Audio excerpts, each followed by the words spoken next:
Great, well, welcome to the first of our Lent reflections. It's the start of Lent, it's Ash Wednesday, and it's something we encourage you as a church to take part in. Now, why would you need Lent? Well, because of this. If you go around wearing one of these days, I think you should take part in Lent.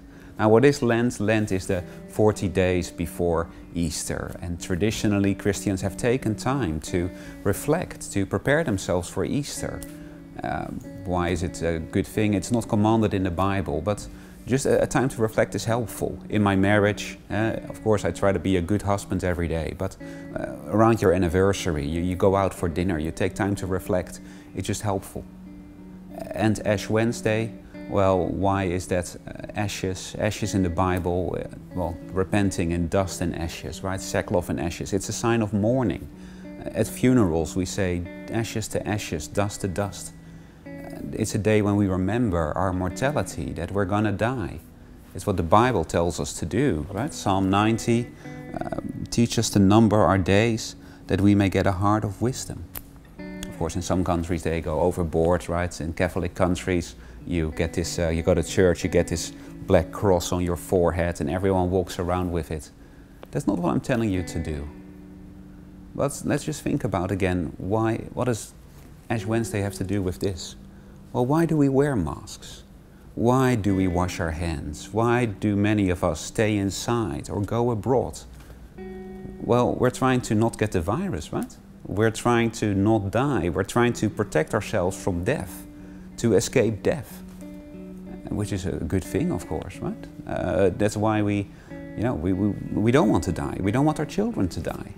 So we stay at home and we do hygiene, we do quarantine, we demand that the government do more to protect us, basically because we want to be saved from death. And let me just say again, it's a good thing. It's good to try and protect ourselves. But is it gonna work? Let me be honest.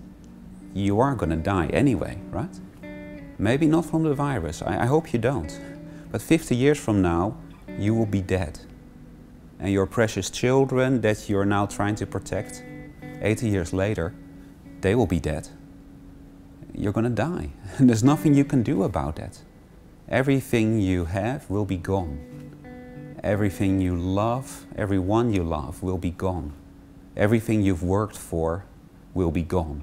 And there's no escape and no hope. Is that something you think about? No, there is no hope. Except, of course, that Lent ends with Easter. It ends with the resurrection of Jesus. Jesus said, you know, I am the resurrection and the life. He who believes in me will live, even though he dies. Right? We have a certain hope. We don't need to be afraid of death. We can look at death because we will know we will go through it and Jesus will raise us out of it.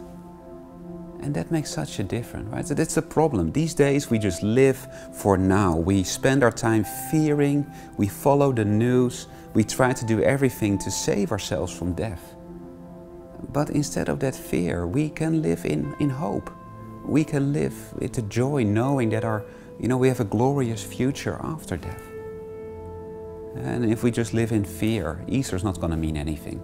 It'll be a nice service with a choir, but it won't have any relevance for our lives. But if we've been doing Lent, if we spend time reflecting on our sin, on our death, then the resurrection will be glorious and we will live in hope, in joy. And that is what I want for us, right? That's why Lent is such a good thing. I mean, how do you want to live? Do you want to live in fear? Or do you want to live with the joy and peace that comes from knowing that you have eternal life? So yeah, practice Lent. I mean, how can you do that? There's different ways. Many Christians choose to give something up. Maybe you give up chocolate, or you give up social media, just something to help you remember this life is not all there is. There is something more important. Or maybe, a good thing is to take more time to reflect, more time to pray. You can combine the two, right? The time you normally spend on Facebook, spend it in the Bible. But what we'd encourage you to do especially is, well, try the One app, the Bible reading app we promote. Every day you get a reading, a devotion, a prayer, just 15 minutes to remember Jesus, remember the gospel. And that will change our life. And we do it together so it can be part of our conversations. But let's make use of this time. Let's not waste the opportunity. Where all the time we are being bombarded by news, we're being pulled to save our life now.